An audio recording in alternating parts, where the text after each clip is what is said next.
నమస్కారం సార్. జనతా మీడియాకు ముందుగా నమస్కారాలు. నారాయణపేట జిల్లా మక్తాల్ మండలం జక్లేర్ గ్రామ సర్పంచ్ని. నా పేరు బ్యాగరి నరసింహులు. నేను గత 20 సంవత్సరాల కిందట వార్డు మెంబర్గా నా రాజకీయ ప్రస్థానం స్టార్ట్ అయింది. తర్వాత 2018లో సర్పంచ్ అయినాను. ఆ తర్వాత శ్రీహరి అన్నగారి నాకున్న సన్నిహితంతో అన్నగారి కోరిక మేరకు నేను పార్టీలోకి రావడం జరిగింది. అన్నతో కలిసి పనిచేయడం కూడా జరిగింది.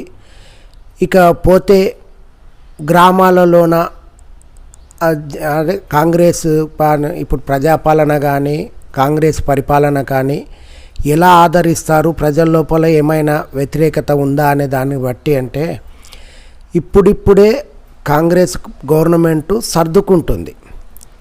అంటే అదే రైతు బంధు కానీ రైతు బీమాలు కానీ ఇందిరమ్మ ఇండ్లు కానీ స్పెషలిస్టు ఇది గవర్నమెంట్ పరంగా అయితే మా ఎమ్మెల్యే గారు గత ఎమ్మెల్యేల కంటే నేను చాలా ఎల్లారెడ్డి కానుంచి చూసుకుంటూ వస్తున్నాను. ఆయన కూడా మినిస్టర్ చేసిన ఎల్లారెడ్డి గారు కూడా. కాకపోతే ఇప్పుడు ఈయన శ్రీహరి అన్న మాత్రము ఏ డిపార్ట్మెంట్తోనైనా దానికి సంబంధించిన ఫండ్స్ తేవడం, సంగెంబండ రిజర్వాయర్ గురించి కానీ ఇంకా వేరే ఏదో ఒక డిపార్ట్మెంట్లో ఏ డిపార్ట్మెంట్లో ఫండ్స్ ఉంటే ఆ డిపార్ట్మెంట్ గురించి పోయి అడిగి కొన్ని నిధులైతే ఆయన నిధులు కాకుండా సొంత నిధులు కాకుండా వేరే నిధులు తెచ్చి పట్టణాన్ని అయితే అభివృద్ధి చేస్తున్నాడు. ఇంకా ముందు ఎమ్మెల్యేగా ఉన్నప్పుడే చేసిండు, ఇప్పుడు మంత్రి అయిండు లక్కుగా. ఇప్పుడు కూడా మా నియోజకవర్గం అయితే తప్పకుండా అభివృద్ధి చెందుతుంది అనేది 100% నిజము. ఇక్కడ వేరే నియోజకవర్గాలు అయితే చెప్పలేను.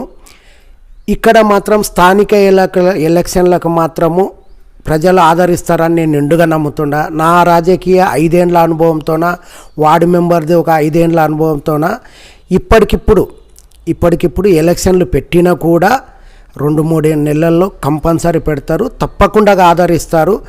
వేరే నియోజకవర్గాలలో చెప్పలేనేమో కానీ శ్రీహరి అన్న నియోజకవర్గంలో మాత్రము తప్పకుండా ప్రతి ఒక్క క్యాండిడేటు కాంగ్రెస్కి ఓటేసి గెలిపిస్తారని నేను గట్టిగా నమ్ముతున్నాను.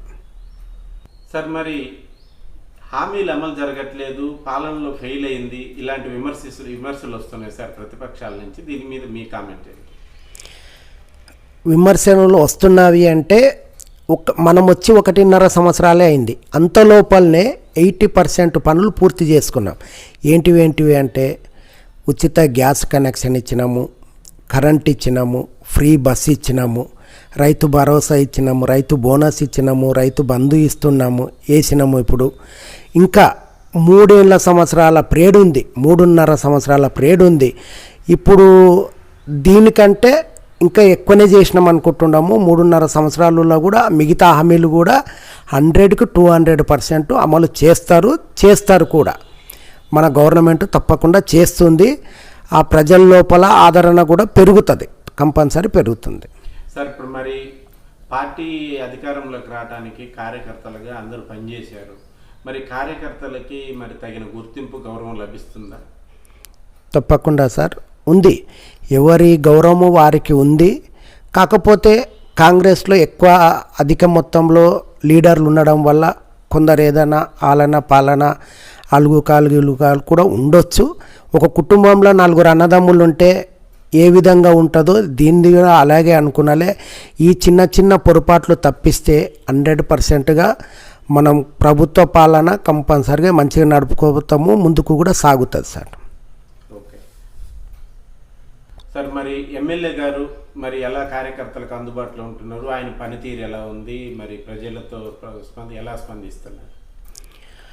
ముందుగా అంటే ఆయన ఎమ్మెల్యే కాకమునుపు కూడా ఆయన మనస్తత్వం ఒక్కటే, ఫస్ట్ నిజాయితీ. ఆయన నిబద్ధత ఏంది అంటే నిజాయితీగా ఉండడం. నిజాయితీగా ఉండి వేరే పార్టీ అయినా మన పార్టీ ఏదనేది చూడడు. కరెక్ట్గా ఒక పని మీద వచ్చినామంటే వేరే పార్టీ వాళ్ళకు కూడా పనిచేసిన దినాలు ఉన్నాయి. మేము కాంగ్రెస్ కార్యకర్తలమే అయినా వేరే పార్టీ వాళ్ళు కూడా వచ్చి కంపౌండ్లో వచ్చి పని చేసుకుని పోయిన దినాలు కూడా ఉన్నాయి.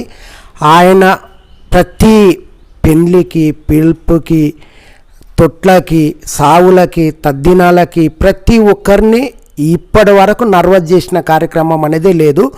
జస్ట్ ఒక 15 రోజుల కిందట మన మంత్రి పదవి వచ్చిన కాడ నుంచి అప్పటికైనా కూడా సాధ్యమైనంత వరకు వాళ్ళ తమ్ముడు కానీ, మెయిన్ లీడర్లు కానీ అందరు ఇక్కడ లోకల్గా కూడా ఏ ఇబ్బంది రాకుండా వాళ్ళు చూసుకుంటున్నారు. ఆయన అదైతే కంపల్సరీ ప్రతి ఒక్కరిని ఆదరిస్తాడు. మంచిగా పెద్దోడా, చిన్నోడా, సర్పంచ్ గారు మమ్మల్ని మాత్రము సర్పంచ్గా మేము పోతే మాత్రం సర్పంచ్ గారు చెప్పండి అంటారు. 10 మందిలో ఉన్న 100 మందిలో ఉన్న సర్పంచ్ గారు మీరు ఏ పని మీద వచ్చింది చెప్పండి అంటారు. ఆదరణ అయితే కంపల్సరీ మంచిగా ఉంది సార్. ప్రతి ఒక్కరికి రెస్పెక్ట్ అనేది 100%గా ఉంది సార్. సార్ ఇప్పుడు మరి మీరు ఎన్నో ప్రభుత్వాలు, ఎంతో గవర్నమెంట్ చూశారు. మరి ఇప్పుడు గత 10 ఏళ్లలో ఒక సర్పంచ్గా మీరు ఎదుర్కొన్న ఇబ్బందులకి, చూసిన పనితీరుకి, ఇప్పుడున్న పనితీరుకి ఏమైనా వ్యత్యాసం ఉందా? ఉంది సార్, తప్పకుండా ఉంది. పోయినసారి టీఆర్ఎస్ ప్రభుత్వంలో కొన్ని ఇబ్బందులు ఉండే. అంటే ఒక ఎమ్మెల్యేని కలవాలంటే కూడా ఎన్నో అడ్డంకులను తొలగించుకొని పోయేది ఉండే. ఇప్పుడు అట్లా కాదు. ఒక సర్పంచ్ వచ్చిందంటే ఆయన ఫస్ట్ పిలవండి, ఆయన పని ఏందేమని చెప్పి కంపల్సరీ. ఇప్పుడు శ్రీహరి అన్న ఎమ్మెల్యేగా ఉన్నప్పుడే, మినిస్టర్గా ఉన్నప్పుడు కాదు, మినిస్టర్గా ఉన్నప్పుడు నేను సెక్రటరియట్లో పోయి కలిసి వచ్చినాను. నన్ను మంచిగా ఆదరణగా చూసి బట్టి విక్రమార్క దగ్గర ఒక ఫోటో దింపి నా వచ్చిన పని చూసి మీరు వెళ్ళండి అని చెప్పి పంపించిండు. ఆ ప్రభుత్వాలకి ఈ ప్రభుత్వంకి, ఆ ఎమ్మెల్యేకి ఈ ఎమ్మెల్యేకి చాలా తేడాలు ఉన్నాయి. కొన్ని బహిర్గతంగా చెప్పకుండా తేడాలు అయితే 100%గా నేను చెప్పగలుగుతా. చాలా తేడాలు ఉన్నాయి. ఈయన దగ్గర మంచితనం ఉంది, ఆదరణ ఉంది, కంపల్సరీ సర్దుకుపోయే మనస్తత్వం అయితే ఉంది.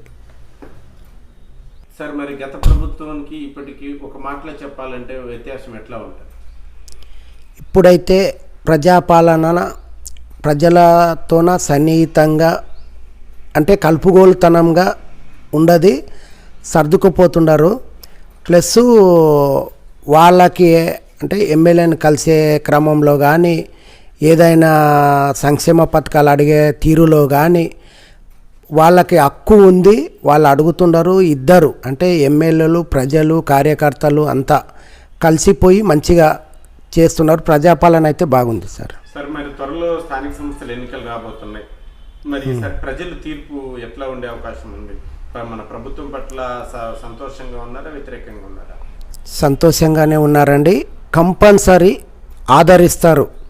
నా అనుభవం కొద్దీ చెప్తున్నాను, 100%గా అయితే ఆదరిస్తారు. స్థానిక ఎన్నికల లోపల కంపల్సరీ ఆదరిస్తారు. డౌట్ ఏం లేదు దీంట్లో. ఆదరిస్తారు. మా నియోజకవర్గంలో శ్రీహరి అన్న గారి ఆధ్వర్యంలోన 90% కాంగ్రెసే గెలుస్తుంది దీంట్లో. Thank you sir.